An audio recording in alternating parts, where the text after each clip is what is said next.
আসসালামু আলাইকুম। আজকে যাচ্ছি বনলতা ট্রেনে রাজশাহীতে। যদিও ট্রেনটা আমাদের না, আমি ঢাকা থেকে একবার এই ট্রেনে এসেছি এবং সবথেকে বড় বিড়ম্বনা লাগে যখন রাজশাহীতে 30 মিনিট বা এর থেকেও বেশি সময় দাঁড়িয়ে থাকি। সেই সময় শুনেছিলাম চাঁপাইনবাবগঞ্জে নাকি ট্রেনে পানি দেওয়ার কোনো ব্যবস্থা নেই। চাঁপাইনবাবগঞ্জের মানুষের জন্য খুবই হতাশাজনক ব্যাপার এবং চাঁপাইনবাবগঞ্জ থেকে আর কোনো ইন্টারসিটি ট্রেন সরাসরি ঢাকা যায় না। আমার জানা মতে তো যায় না। চাঁপাইনবাবগঞ্জের মানুষ মনে হয় ঢাকা বা খুলনা এসব কোথাও যায় না ট্রেনে করে। বেশিরভাগ মানুষ ট্রেনে যাতায়াতের জন্য রাজশাহীর উপর নির্ভরশীল। ঠিক চাঁপাইনবাবগঞ্জকে জেলা শহর না বলে উপজেলা বলাই বেশি ভালো। এলাকার মানুষ আসলে বেশ অবহেলিত। রাজশাহীর মানুষ তো চাঁপাইকে একদমই পছন্দ করে না, একদমই পছন্দ করে। এ নিয়ে আমাদের কি গর্ব! রাজশাহীকে অনেকে নিজের শহর বলে এবং এখন এইসব কারণে হিড়িক পড়েছে রাজশাহীতে মাটি কিনা বা বাড়ি কেনার। হয়তো আমিও কয়েকদিন পরে কিনবো, বলা যায় না। যাই হোক, আমরা যেহেতু সকাল সকাল নেমেছি, এই সকালে নাস্তা করার জন্য হোটেলের উদ্দেশ্যে হাঁটা দিয়েছি।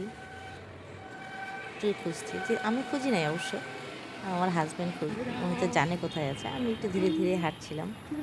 পরে আমরা হেঁটে হেঁটে পৌঁছে গেলাম এই যে ডালাস হোটেলে। এখানে আমি কোনো দিন খাই নাই, যতবার বেশিরভাগ খাবার খেয়েছি আমি ওই বিন্দুর মোড়ের হোটেলে। তো এইখানে সকালবেলাতে এসছি খাওয়ার জন্য হোটেলে। অনেক মানুষ ওয়েট করছে খাবারের জন্য, আমরাও ওয়েট করছিলাম। খাবার আছে। কি খাবার তৈরি হয় সকালে এখানে?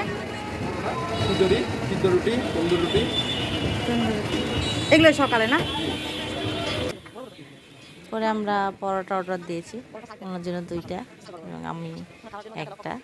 উনি ওই সবজি ডাল আসার আগে খাওয়া শুরু করে দিয়েছে। ওনার অনেক ক্ষুধা লেগেছে, সেজন্য উনি আগে খাওয়া শুরু করে দিয়েছে। আমরা 2টো জিনিস অর্ডার দিয়েছি, একটা ডাল এবং একটা সবজি। যে দুটোই খেয়ে দেখবো কেমন টেস্ট।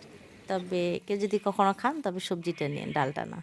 এবং চাটা খুব ভালো ছিল, অনেকগুলো চা, কাপ ভর্তি করে চা দিয়েছি এবং অনেক সুন্দর। দাম 25 টাকা করে কাপ হলেও খেতে অনেক মজা। ওনার কিন্তু চা খাওয়া নিষেধ, তারপর উনি আমার দেখা দেখি খাচ্ছে। আর আমি তো চা খাবই, চা খেতে আমি খুব ভালোবাসি, এই জন্য। তারপর আমাদেরকে বিল দিল। চার দাম, 2টার দাম 25 টাকা করে, 50 টাকা। পরে আমরা আমাদের গন্তব্যে পৌঁছে যাওয়ার জন্য অটোতে উঠলাম। এই যে আমাদের গন্তব্য, পৌঁছে গেছি। আল্লাহ হাফেজ।